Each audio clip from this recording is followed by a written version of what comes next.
Thanks for making the Locked On Ole Miss podcast your first listen every day. We are free and available wherever you get your podcast, including YouTube. We're part of the Locked On Podcast Network, your team every day.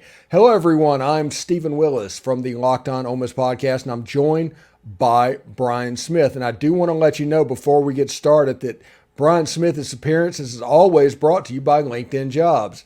LinkedIn is the college recruiting sponsor across the Locked On Podcast Network. LinkedIn Jobs helps you find qualified candidates you want to talk to faster. Post your job for free at linkedin.com/lockedoncollege. Terms and conditions apply. As I said, Brian Smith is joining us, and we've got some stuff to talk about. We're going to talk a little bit Camarion Franklin, because it seems like we always talk about Camarion Franklin. It's true. We're going to talk about Noreel White, and we're going to talk about Jacoby Hopson, who's a 2025 player from Lake Cormorant, which is Camarion Franklin's high school. Anyway, how you doing, Brian? Doing well, sir. How about yourself? I'm doing absolutely fantastic. And this is a busy week because everybody is apparently doing cookouts this weekend before fall camp starts. I think they're like Grill in the Ville, that's Florida's. Every school has some version of this. So if you get a kid to your campus, it is a win. Now, the question is, whenever we talk to Camarion Franklin, where is he at the moment? Allegedly Auburn. I got to use allegedly a lot more right now than I'd like. He was supposedly going to go there and then head directly down to Miami thereafter. I've heard that he might just stick at Auburn for a while. Whether or not that's true, it would be news to the Miami people. I cover Miami. So maybe next week we'll have a better full update, but as the world turns with Camarion Franklin. Yeah, and this is a player that we have talked about for months. He was always going to enjoy this recruitment cycle. I was always going to happen. So expect this to go all the way up until signing day, and it would not surprise me if it went to the late signing day. Me either. Yeah. I mean, he can do what he wants. And he's a valued D lineman. They get a little extra. As you know, you've worked on the other side of this in the office. There just aren't many guys built like him. So it is what it is. Yeah. And he comes from an area that just churns out defensive linemen like an assembly line. And so it's insane. Yeah. It's insane. It's just absolutely crazy. But we'll see what Camarion does. But the thing that popped up this week is they were talking about how Noreel White was probably going to Juice Fest. And Ole Miss obviously missed out on J.J. Harrell. They missed out on Braylon Burnside. They needed a wide receiver this class, although they do have Jeremy Scott out of Callaway, and I think he gets overlooked because there's just no film on him for whatever reason.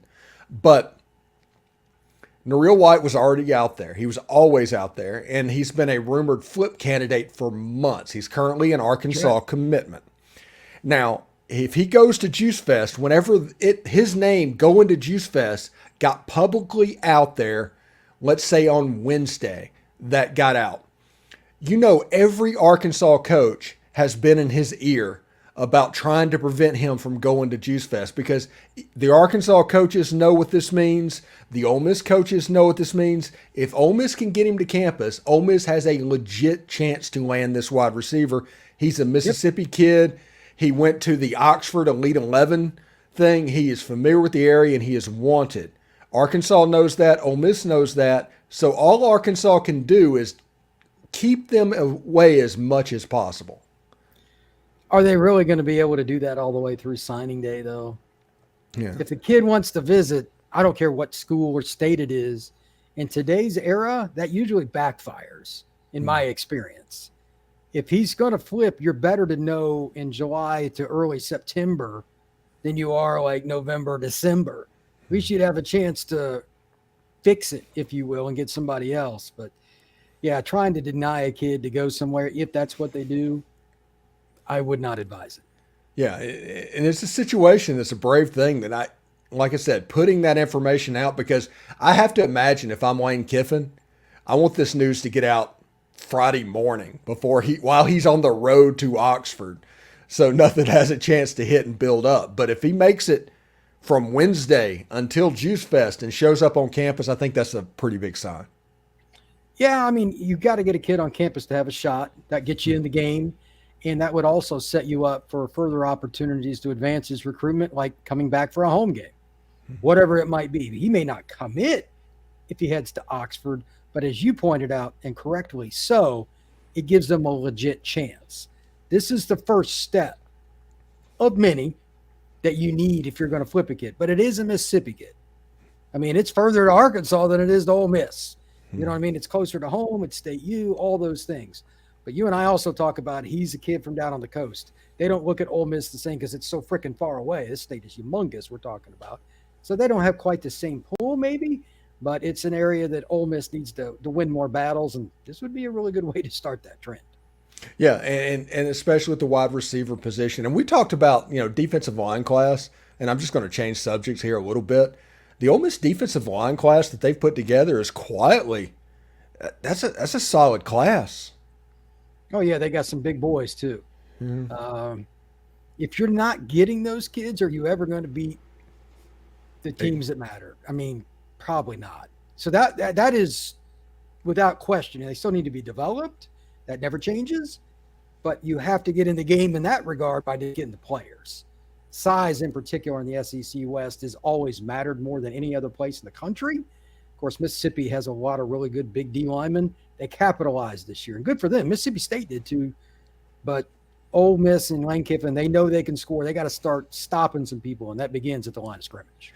Yeah, and with Pete Golding coming in, I'm telling people all the time, they're doing this inside out. And the way that Alabama and Georgia's defense just beats you to death is, yes, they have 5 stars all over the field, but they're going to definitely have really good players inside to where you have to use 4 offensive linemen to block 2 defenders to where these monsters on the outside have one-on-one blocking. Yeah, and if you do that, look, it's not hard, man. You're not going to be able to be in 3rd down and 6 against Alabama and Georgia and win a lot of those battles. You're just not. So you have to find a way to match what they're doing in some capacity. Got to recruit O-line as good as you can, but you got to be able to stuff them too and make them go the length of the field. And stopping the running game, that's something Ole Miss needed to do for a long time anyway, getting some of the size and talent they did already in 24. And I'm sure they'd like to add at least one more, but it's a great start. It really is. Before we get out of here, the 2025 player, Jacoby Hopson, he is the teammate of Camarion Franklin at Lake Cormorant. Rumor is he was going down to Auburn with Camarion Franklin. He is also apparently going to Juice Fest. He's going to show up there, and I've heard rumors of him going from there to Texas A&M. That's a lot of traveling, and those are not close by locations. I don't know how he's doing this, but more power to him if he does. He's a kid that's one of the best linebackers in the class of 25, regardless of state. Again, he's from that area that always has a ton of players, D linemen, as you mentioned, but it's North Central Mississippi has everything. I don't know why that is, but that area, all those high schools, everybody's got a player. Some of them just happen to be a little bigger, like a certain Camarion Franklin that everybody wants too, but there's just a ton of talent. He's the next guy. Are we surprised? No. But this, again, is the kind of kid that Kiffin has to keep. What is it, 50 minutes, 40 minutes from campus, something like that, depending on how fast you drive from Oxford to there? You got to keep those kids. It is very important for Kiffin and his group to get those kids on campus as often as possible. Absolutely, and thank you very much. And thanks, everybody, for making the Locked On Ole Miss podcast your first listen every day. We're free and available wherever you get your podcast, part of the Locked On Podcast Network. Hey, join our Discord server. Brian has joined our Discord. He pops on there from time to time. So if you have any questions about recruiting and things like that, put it in there. He might see it. You can add him. You can do whatever you need to do, and he might be able to help you out. So he's on the Discord server at the moment. So I want to thank everybody that has joined that. Brian, thank you so much for joining us today. And, hey, this is the last Saturday without college football in our lives for the foreseeable future. That's always a good thing. I'm down with that. Yeah, should be absolutely fantastic. But I'll see you later, buddy. Take care.